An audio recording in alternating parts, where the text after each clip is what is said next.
Okay, I'd like to thank everybody here that made it out to the Black Health Collective. This is September 29th, 2018, and we meet here the last Saturday of every month.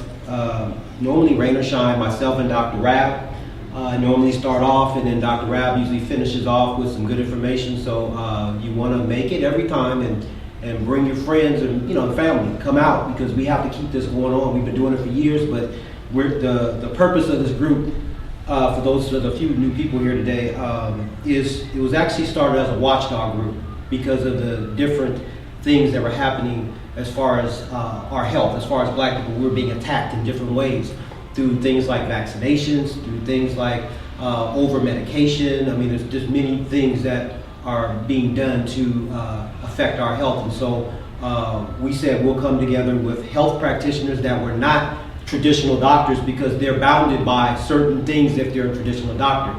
I'm not affiliated with the medical field, so I can speak independently, and know that's the type of people that we wanted. And we made sure that even those people that speak to you, that come and speak like Dr. Rab and myself and some of the others, we make sure they don't really have invested interest in the medical field. Not to say that we won't have any people that may be in the medical field, but they're a person that kind of speaks independently. Because if you're bounded by what's going on in the medical field, then your information is really tainted, and you're really a puppet.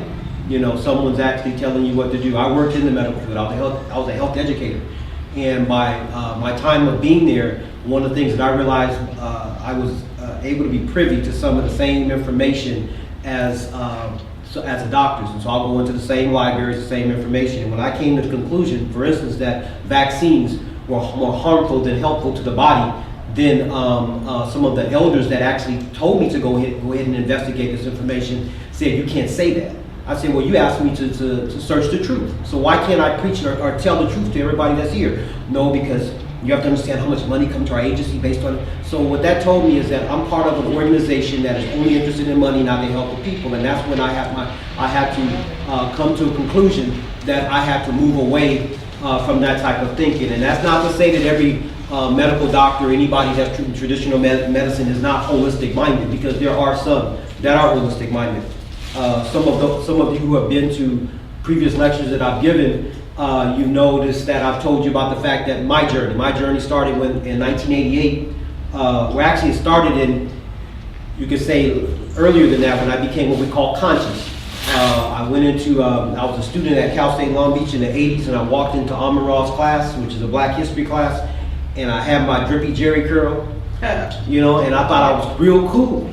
And I noticed a few of the brothers and sisters in there were kind of, had a little smirk on their face, like kind of giggling to themselves. And I just to show you how lost I was, I said, you know what? They just mad because they don't have a curl like mine. That's how lost I was. And so it took a while of sitting in that classroom, getting the information, getting the knowledge, and come to find out all of the things that I've been taught. Thought I was educated, but I was miseducated. And then I met people like Ashwa Kwesi and Sarge Abal and Naeem Akbar and all of these people. When I had a degree in psychology, I thought, I have a degree in psychology, but you don't understand psychology until you understand it from a Black perspective. You can study all that information you can't use in our community, and so I had to study for people like Francis West Welsing, Wade Nobles. I mean, there's a whole lot of people that I had to study in my field to be able to be the person that I came out to be. Well, in 1988, while I was a student at Long Beach State, I was also I was bagging groceries at the military base in Long Beach and stocking there as well. So I was working two jobs and going to Cal State Long Beach. And I was leaving one job. My boss said, "Can you come back and work later on, like around noon?" I said, "Okay, I can get some sleep and come back." So I headed over to Long Beach over the bridge, and then I finally get closer to the base. My car cuts off. I had a VW, so the engine's in the back. And so what happened was I end up going around to the back of the car, because I thought I knew what it was, which was a coil wire that came off. So I put the coil wire back on, put my hood down, and I felt excruciating pain. What happened was a guy went around traffic, moving 45 miles an hour, and sandwiched me up against my car. Both cars were totaled. I was in between both of them. The next thing I remember is just a bunch of people crowded around me. I remembered my left leg. I said, I know it's disattached, because I couldn't even feel it anymore. So I knew it was just God looking for it somewhere in the street. And so it was that type of tragic situation. Speeding up a little bit, get into the hospital, first hospital, they end up stabilizing me to be able to, not lose so much blood. And a lot of my family brought blood in, and this is very important too. If you have a family member that is in the hospital or doing anything like that, make sure that person has bank of blood from your family, because what happened was when I got in there, I ended up getting some blood from somebody who gave me some type of infection towards my temperature went very high. And this was my first lesson in herbology. They had the specialist that they hired to manage my temperature, trying to give me Tylenol and just put his hand on my chest or whatever, and then just leaving or whatever. And just I don't know what kind of money they were paying. And then eventually, so I said, I just used my own knowledge. I had only been in it for a couple years at that time, so I said, well, one thing I do understand, if my temperature is high, that means there's some impurities in my blood. And so common sense would tell me that I need to purify my blood. And so I had my brother get 3 herbs: Pardiarco, dandelion, and red clover. Pardiarco, red clover, and dandelion. And he gave me, and I boiled equal amounts of each, made me a tea. And I drank that. I drank maybe 3 or 4 cups that night, and that next morning my temperature was normal for the first time in 3 months. Just from that, and that's what made me a believer in, and I started going deeper into herbs. Then I ended up meeting Dr. Rab, who's going to be here a little bit later. Dr. Rab ended up doing the first iridology on me. This is before I became an iridologist. And then he introduced me to Dr. Goss, because I ended up getting my herbs from him. At that time, Dr. Rab didn't have his own product. He was distributing Dr. Goss's herbs pretty much. And then so he ended up sending me to him, and I ended up getting my herbs from him. And then I saw Dr. Goss, and then I got iridology from him. And then at that point I said, well, I'm gonna go into this. But backing up a little bit, I know I'll fast forward a little bit, but when I had the accident, the first 2 hospitals recommended amputations of both of my legs. St. Mary's in Long Beach, and then also in the Valley. It's the one that was an earthquake. I can't think of it right now. I can't come in right. But I think it's called. It'll come to me. But there's another hospital they shipped me to out there, and they both got my whole family in this circle, and they said, I'm sorry, he's still in his 20s.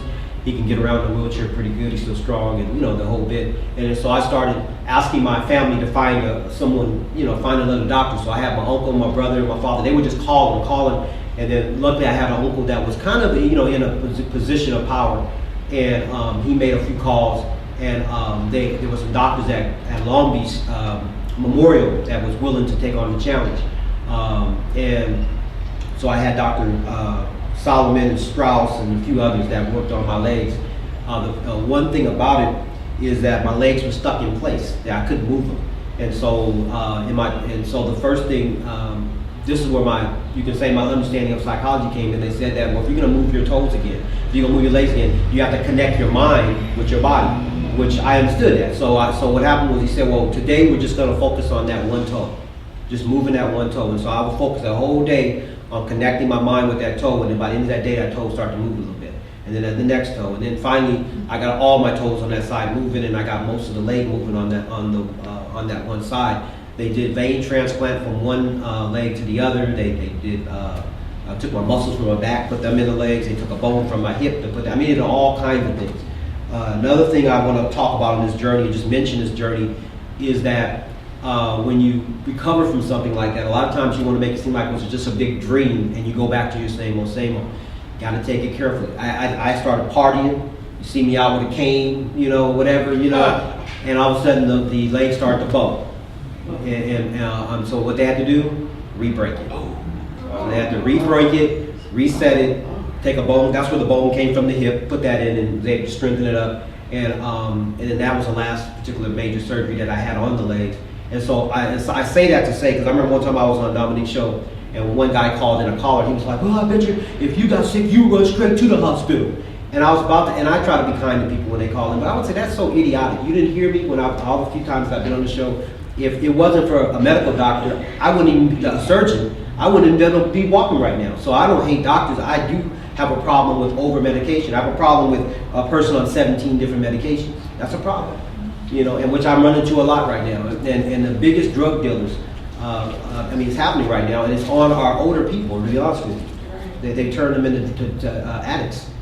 I don't care if it's Norco, Dilaudid, or whatever have you. I mean, Narco, whatever. I mean, there's all kinds of, and the thing is that once you're doped up, then they can just do whatever they want to you. Your decision making goes. I say, oh, you want chemo? Oh, I'll do chemo. You know, you're not thinking. You know, and so we really got to think. We have to look and see what's happening. We've talked about that, Dr. Rab and I. Some of the previous lectures you'll see about the history of that. But anyway, I'm standing on my feet now, and I give thanks to the Most High for you know, I know prayers from all over came when I was going through what I was going through, and it's still a journey.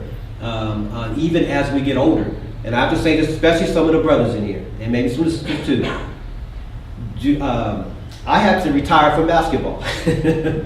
You have to know your abilities and what you can and cannot do. You got to know that. And sometimes we will be baited by some of the younger brothers. I remember going to a cookout, and there was some brothers in their 20s, and they were like, "Oh, these are the brothers that wear the shorts." You know, they try to bait us out there and get you out there and, you know, injuring yourself. So you have to really, you know, really look at that. Okay, this is what I'm gonna do today is I'm gonna cover some of the things that historically dealing with us as far as our health is concerned. First of all, we always want to start off with the Imhotep, the true father of medicine, and whatever we dealt with. You know, never start off with anybody else. If you Google, as I always say, if you Google and put in father medicine, it's not going to show up Imhotep, which is sad. You just got to know that when knowing your history, you just got to know where everything came from. And when it comes to, this is what I just finished talking about. I talked about my journey in reference to having surgery. How you doing? And this right here is the oldest textbook on surgery, on trauma surgery. This is where you find it. And then Edwin Smith papyrus, which we're talking about, 1600 BC. Then this one right here really deals with what I do and Dr. Rab and some of the other herbalists. This has some of your most ancient information, and this is the Ebers papyrus, which is 1550 BC. And it has over 700 formulas of how to rid the body of particular diseases. The sad thing about it is our ancestors have left us information for us, and we can't get our hands on it. Selected doctors study the information that our elders and our ancestors left for us, which is sad. The Shang dynasty, we're talking about 1600 to 1046, and it was a black dynasty, the Black Chinaman. You know, we talked a little bit about that last time. And then there was one that predates the Shang dynasty, which is called the Xia or Chia dynasty, which is 2700 to 1600 BC. And as you know, there's pyramids in China that are 1,000 feet high. You know, they're still standing. And if anybody knows your history, you know that there's a book that everybody in this room, if you haven't read it, you need to get it and read it. You really can't really call yourself conscious or aware without reading Stolen Legacy by George G.M. James. George G.M. James actually risked his life to write that book. And more than likely, a lot of people feel that his life was taken because of writing that book. One of the things that he did was he went on a grant to Africa and to study amongst Kemet and study all of the artifacts. And they thought he would come back like a lot of the other historians or what they call Egyptologists did and say, oh yeah, the Greeks did everything. And he came back and said, you guys are lying. They didn't do anything. Matter of fact, they were plagiarists. And he talked about the fact that Pythagoras went in around 900 BC and stole what they call the Pythagorean theorem, which is just part of the triangle. It's not even the whole system we're dealing with there. And he was given credit with being the one who founded that. Then Socrates and Plato, and you know, the know thyself is just something that was written on the temples in Kemet. And we know that Aristotle and Alexander, they went to Africa around 325 BC and plundered the libraries. And that's why, as even Ashwakwezi eloquently says, is that that's why Aristotle wrote books in areas he never studied, because he just when Alexander the barbarian went in and plundered the libraries, Aristotle took those books and put his name on them because he was really worried about prestige. You know, and you still see that going on today. Iridology. This is the guy who's said to be the father of iridology. The story is that he was, and basically, iridology is a way of observing the organs of your body through your iris of your eyes. All of your organs are depicted in a different location. It's like a clock. and 12 o'clock will be your head, 6 o'clock will be your foot, everything else is in between. The left and the right eyes are usually the left and the right organs of the body. There are exceptions to that. This guy right here claims to be the father of iridology. He claimed that when he was little, there's a couple of different stories on it. Supposedly when he was little, he was playing with an owl and he broke the owl's leg. And what he noticed is that in the 6 o'clock hour, he noticed there was a little bend in the leg, showing you there was a problem with the leg. And he said that later on, when he became a doctor, he was able to remember that information and put together a chart straight from that information from something that happened when he was a little boy. You see, we buy these little stories about flying a kite. It just happened. I just happened to, that happens by chance. Now, these are some other iridologists that came around this time, 1867, 1858, 1936. You got Niles Lynchquist, and you got I think Long. I think was another guy, Lane. And so anyway, this is what's so important. Is this guy right here? This is Bernard Jensen. I give him credence and I give him credit because at least he tells the truth. What he said was that all of these previous iridologists, he says here, it is very interesting to note that although these men lived many miles apart and did not know each other, they wrote similar books at the same time, even writing alike for word in many instances. How do you, and these are 1,000 miles away from each other, how do you write? And there's no internet, there's no sending nothing. How do you write word for word for somebody you never met? Plagiarism. That's the only explanation. And actually, you'll see how that was revealed. And about 80 years later, what was that? About 80 years later, you had King Tut's tomb when they were, you can say, I call it, I don't know the word to call it, but they should have been in his tomb. But as they were plundering his tomb, they found these silver plates that depicted the iris and various organs in the body. And this is actually the description of where this information came from. It's showing you that iridology from these silver plates goes back to 1333 BC. That's when they found them, but that's not saying that's when it started. And so. We go through the rise of pharmacology. The father of pharmacology is the guy by the name of Theophrastus von Hohenheim. And what happened was, while working in the mines of Europe, he noticed that the reaction of certain minerals would purify other minerals. And so what happened was he started experimenting with people. He would put something in a person's body, give someone something that made them sick, and then he would counteract that with something that would actually help stabilize them. And so he's considered the father of medicine because really that's what's happening really in society. This doesn't necessarily have to be a side effect of the drug, but it can be a side effect of diet. If you're eating dairy, if you're eating the animal products and this acid diet, then they already know how you're gonna feel, so they'll have something to antidote for that. And so that's why many doctors, even today, consider him the father of pharmacology, and this is him. And in 1541, the story is he was killed. He was thrown out of a window to his death because of his crazy practices.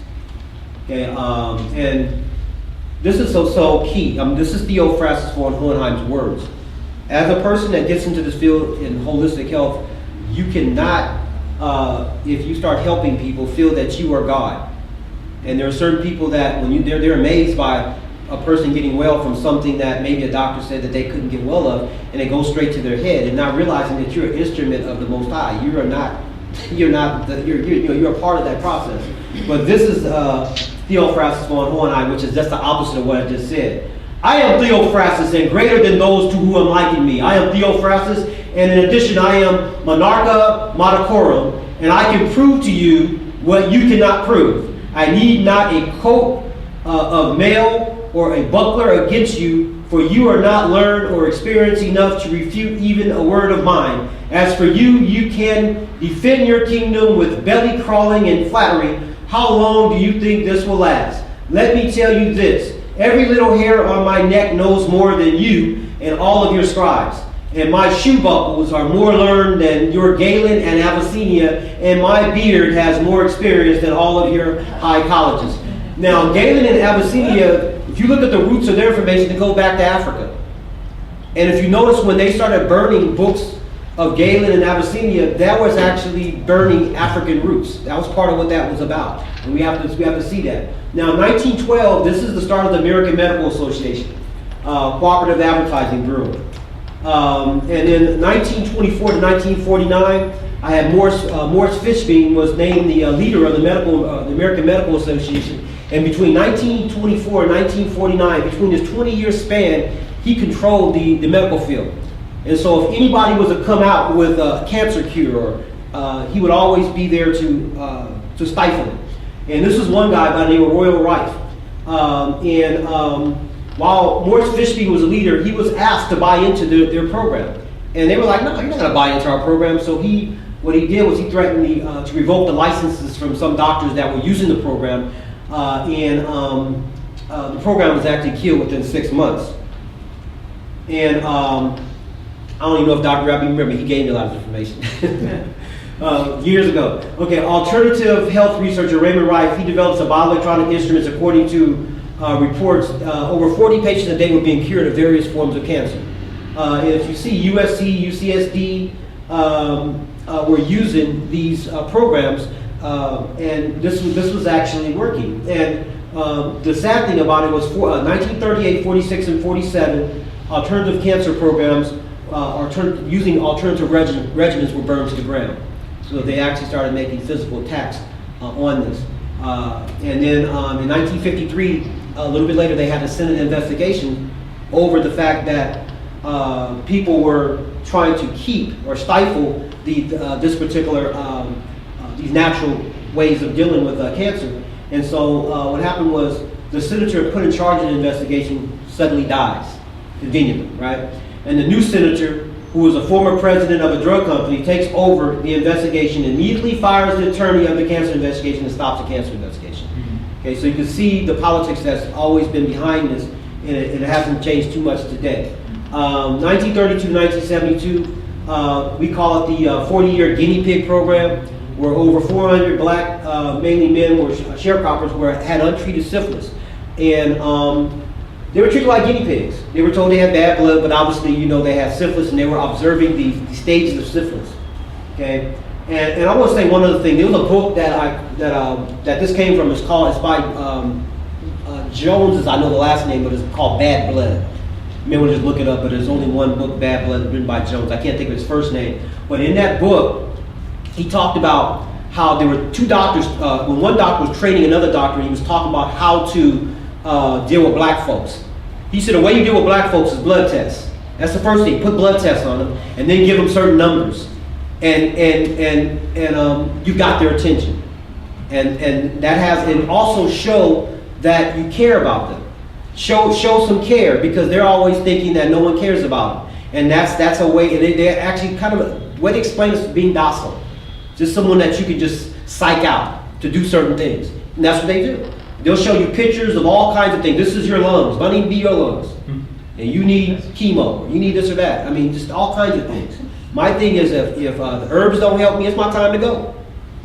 Now, if I have an accident where you need to sew me up after a car accident, like what happened with me, but if any of my internal organs, if there's something happening with them, herbs are what I'm dealing with, period. And everybody can't say that. Some of you talk that, but it's not about what you say, but it's what you do. And when you get in this situation, how much do you really, because I've been in a situation where a lot of people would have ran to the hospital, and herbs have helped. And so I know that's what the Creator left for us. Okay, 1944, this is a crucial time because the American Cancer Society was reorganized by two people, Albert Lasker, and he was he was an advertising tycoon for Lucky Strike cigarette ads. It's a little bit before my time, but I do remember seeing some of the ads where they had different Hollywood actresses and actors with the Lucky Strike cigarette ads. Well, this is a guy that's pushing this, and you're putting him as part control of the American Cancer Society. And then Elmer Boss was the other person, and he's the president of two drug companies. And so you can see where things are going. As we know, Charles Drew, he was the one who invented being able to preserve the blood plasma, because actually the blood plasma can be used more efficiently than the blood itself, and you can actually service more people. And we know that they asked for him during World War II, and thousands of, actually he controlled the blood bank. He actually set up the procedures for the Red Cross, and I never see him on any commercial. And you know, the brother just was amazing what he was able to do and saved a lot of lives, you know, during World War II by sending all of the plasma to the line. And sadly, April Fool's 1950, he was in a car accident in North Carolina. And they refused him a blood transfusion, the very thing he created. 46 years of age. Henrietta Lacks. Some of you saw the movie that Oprah Winfrey did, The Mortal Life of Henrietta Lacks, and there's a book written on it.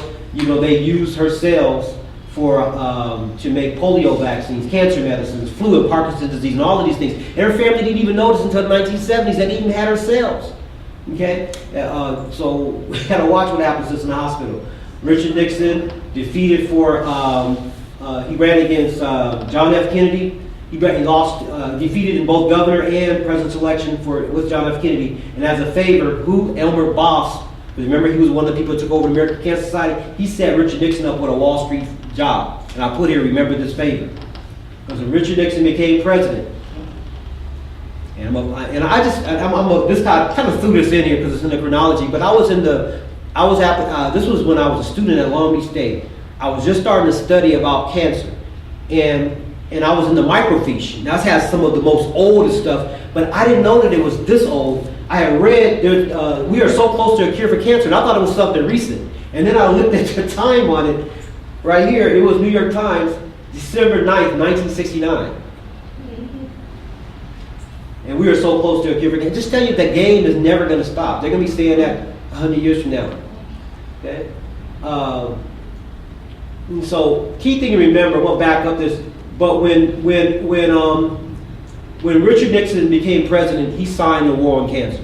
And this is a key thing I always remember because he remembered that the fact that when he lost the governorship, when he lost the presidency against John F. Kennedy, when Elmer Boss hooked him up with that job at the Wall Street firm, he knew he had to repay that favor. So that's why in the 1970s you saw this whole war on cancer, and then 1980 was the war on drugs with Reagan. You know, so it's all a game. You know, you got to. That's a whole other story for another day. This is just part of the chronology. 1971. When I was researching this information, I never know how all of this stuff is going to come together. But it's almost like a puzzle that just came together. I don't know why I wrote this. I just researched this. I was interested. This lady named Betty Brookman is dispatched to West Africa by her longtime supervisor, Dr. Alfred M. Prince, at the New York Blood Center Research Laboratory on East 67th Street, and that's in New York. Her mission was to try to collect blood samples from wild chimpanzees. This mission claimed to be for the purpose of studying hepatitis in chimpanzees and vaccine tests. Okay.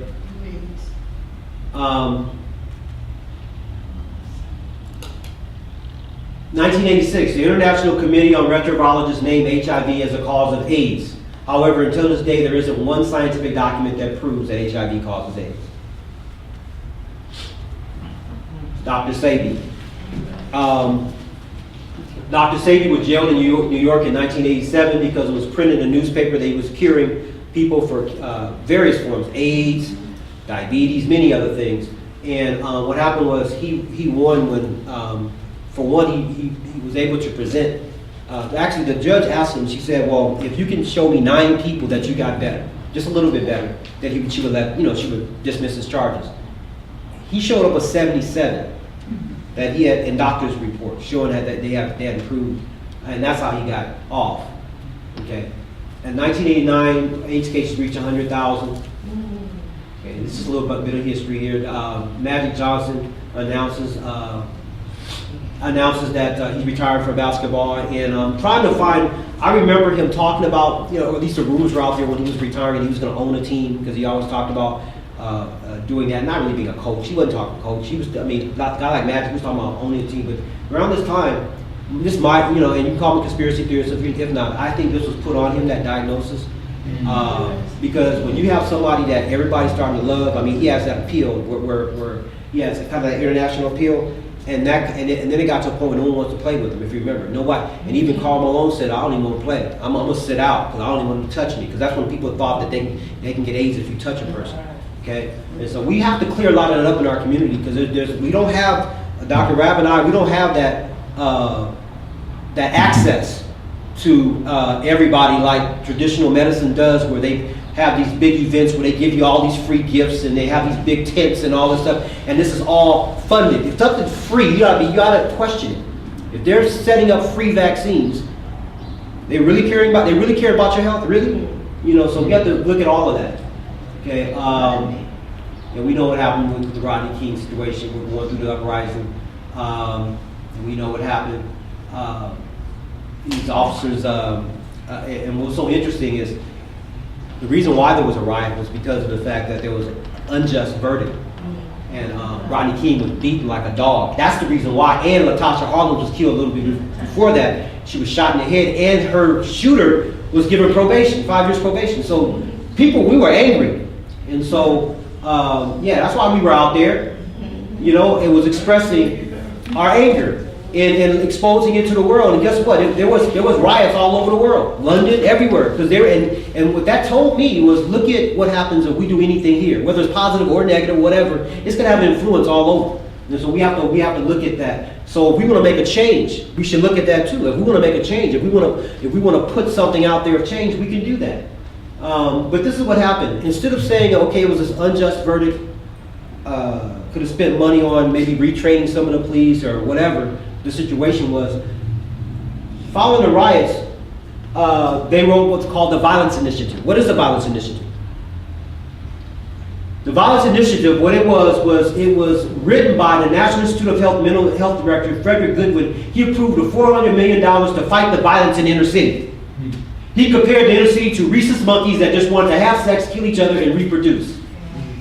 And at that time, I was working for the medical field, and I brought this to the attention to the directors and those that are in the hierarchy, and they brushed it off. I went to their major meeting and waited to the executive board meeting until they allowed me the floor. And then I said, and I asked them the question. I said, well, and I'm going to tell you what happened on that level. Mr. Goodwin encouraged in the studies, he said there was biological factors to crime. And you're going to hear that, you hear that going on a lot now. You hear them talking about there's something in that child that they were born from their parent or this or that. Because what they want to do is, and here's what they told teachers to do. This is part of the initiative. The plan asks for school teachers to identify 15% of their class that they feel might be prone to be violent in the future. The child will be then tested, and parents will be encouraged to have their child take drugs like Ritalin, Prozac to remain in school. And then once you get them on that, and even if you've seen Dr. Umar speak on it, and this is very important. I personally don't believe in having my child behaviorally tested by the traditional medical field, or even the schools through their recommendation or their referrals. Because what happens is then they recommend medicines, and if you don't give it to them, then they want to say it's neglect. And if you do give it to them, then they start acting crazy, and you stop giving it to them, then they say it's neglect, they take your child away. It's a big game that's going on there. Once you put yourself in that situation of having them behaviorally tested, you know, sometimes it's not an issue where there is some cognitive things that they need to deal with. I've had many students that, as a teacher, I have students that were put on medications, and one of the things I notice is that they're very difficult for me to teach, because, especially math, because I have to keep on repeating myself, because it's affecting the brain. They're slowed up, and because they're slower, they're not as aggressive, so they're kind of calmer, so that makes it easy for the teacher. That makes it easy for the parents, so they can do what they want to do, and the child's over there like a zombie in the corner. So this is what we're dealing with. The one for vaccines is went into effect 2015, and that's AB 277, I believe it is. I'll just validate that because I have it on my online on my webpage, which I'll give you.